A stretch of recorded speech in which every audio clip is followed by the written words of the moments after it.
حدیث نبوی صلی اللہ علیہ وسلم۔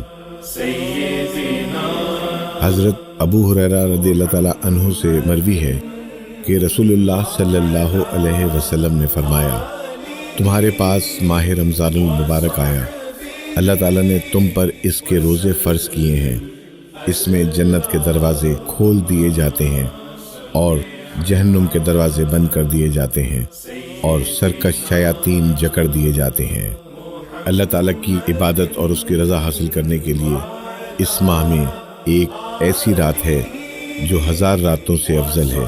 جو اس کے ثواب سے محروم کر دیا گیا وہ گویا ہر خیر سے ہی محروم کر دیا گیا۔